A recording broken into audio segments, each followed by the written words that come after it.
Hey guys, my name is Trey Lewis, and I'm the founder and CEO of a drug and alcohol program. It is, to my knowledge, it is the largest or one of the largest drug and alcohol programs in the nation.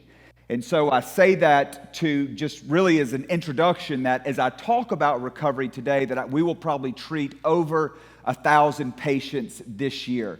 And this project doesn't just come on, I just had an idea one day, or I'm not a medical professional, but it is born out of passion.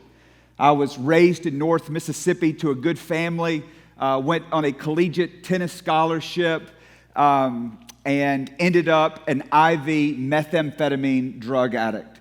By the time that I was 25 years old, I'd been through 10 treatment centers and had 4 DUIs.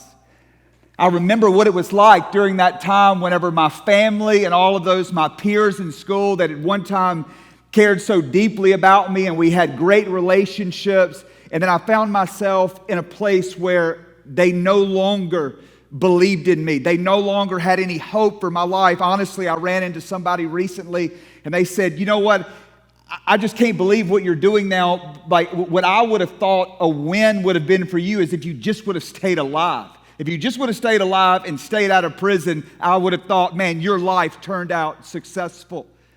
And I remember that shame and I remember that guilt. And one thing that I even did as well is after that last treatment center, I ran and joined the United States military. I joined the Air Force in hopes that maybe Uncle Sam could fix me.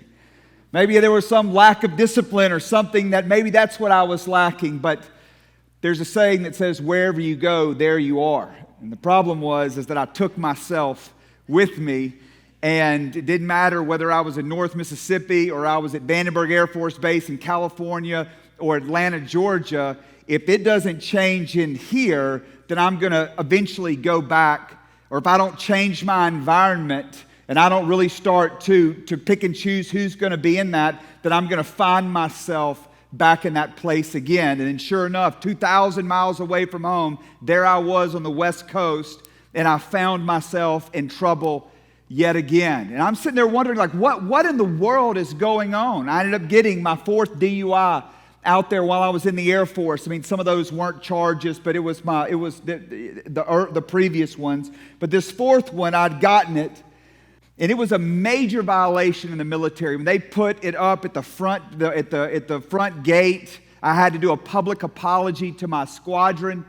And I remember just thinking, what in the world is going on with my life? And I was at an airman's event one night, and the command chief master sergeant of that Air Force base, the highest enlisted rank there, saw me, and he said, "Airman Lewis, I see leadership on your life, and I want to mentor you."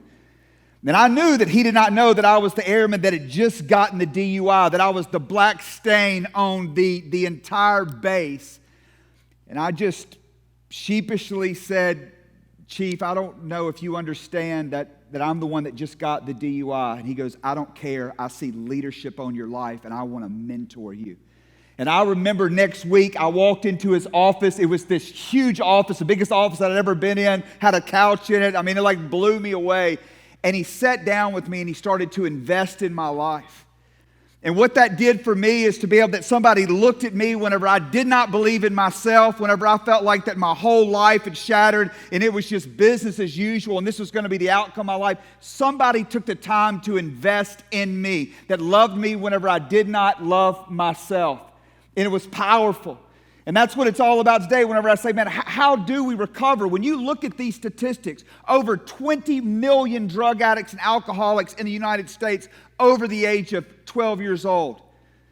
90-something thousand opioid overdoses that ended in death. I mean, we're not talking about the hundreds of thousands where they were Narcaned and brought back to life. I mean, this is huge what we're facing today.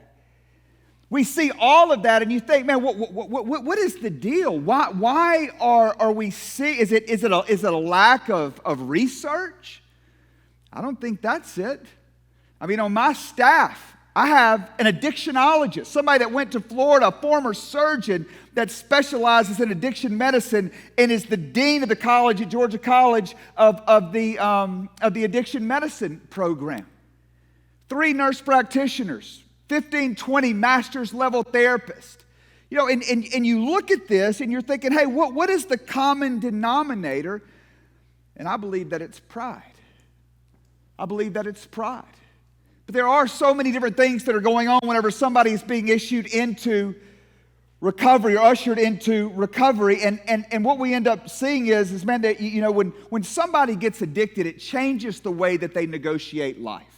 It changes. I don't care if you were raised in the absolute best family with the two best parents. If that person has a genetic predisposition and they end up addicted, then what ends up happening is that it changes. Like, for example, today, if I decided I want to go back out and do some more research, I want to go back out and relapse, if you will, I would have to come up with the narrative that would make me believe and feel okay destroying my life.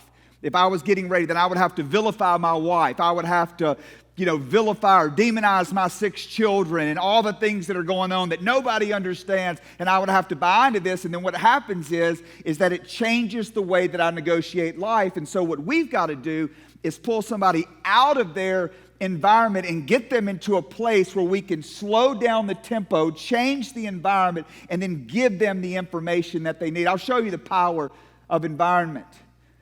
James Clear in Atomic Habits talks about the Vietnam War, 1971. They're in the 16th year of the Vietnam War. Do some research. Over 20% of the soldiers in Vietnam are addicted to heroin. So they start to insulate. They start to put all the programs in place to help these refugees, if you will, out of drug addiction whenever they come back to America, because they know it's going to be such a major issue. And what they found out is when they pulled them out of the stress of war, took them out of an environment where all these triggers went around, where they had heroin at their fingertips, and put them back in America, that 90% of them the drug addiction went away just like that. Now, some of that might sound contradictory to wherever you go, there you are, but it's not an either or, it is a both and. It is realizing that I've got to change the inside of me, but then I also have to be able to change my environment. I have to say, I'm going to choose the music that I'm going to be listening to. I've got to choose the people that are going to be in my life and what's going to be said about me. I can't go back and hang out with my old friends. Or it's going to trigger that old thinking, and I'm going to find myself back in that place again. And once we get them in that environment, we have to teach them a new way to fight. I boxed whenever I was out in California. It wasn't a big deal, so don't start Googling my name and boxing with it. But the guy that trained me, he was a big deal. He fought number 5 in the world light heavyweight. He made an appearance in Rocky II and was just an amazing coach. But I think probably like so many guys, we all think that we know how to fight. But the first day that I showed up to a training session with him, and he's telling me to show me my jab, to show him my jab, and I'm just thinking, I have no idea what I'm doing. I don't know how to throw a punch. And so he taught me how to fight. But here's the deal. I can teach you how to box in about 2 minutes. I can teach you a jab. I can teach you a right cross. I can teach you a left and right hook. I can teach you a left and right uppercut, just like that. But do you think that you're ready for the ring? Do you think that you're ready to go and get in the cage tomorrow, even though that you would be able to give intellectual assent? No, it is getting in an environment and throwing thousands and thousands and thousands of punches before it becomes yours. And so I think that's the problem all of the time, is whenever we're getting somebody into the environment and saying, hey, the longer that you stay in this environment, your chances go up exponentially of walking into long-term recovery.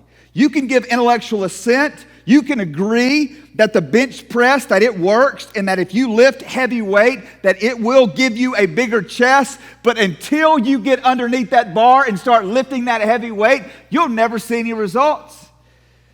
And so we've got to get in that place, and we've got to find people who are saying, hey, you've got to stay in the place long enough so that you can see real transformation and not prematurely abort the process.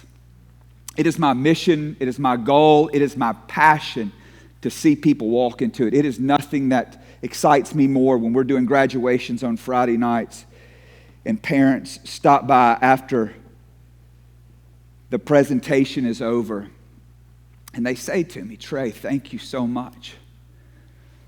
And I know this is God's work, and I know that I just have a front row seat to it. When they said, I haven't seen the light in my kids' eyes in so long. You know, my spouse has not been physically, emotionally present with our family in decades. And now we have him back. We have our mom back. We have our sister back. So hopefully today that I've empowered you to be able to remove the stigma and to know that we are fighting against a disease and that these aren't throwaways, they're not second-class citizens, but these are people that we want to go after and say there is a way out of this hell of active addiction. Thank you guys so much. It's been a pleasure.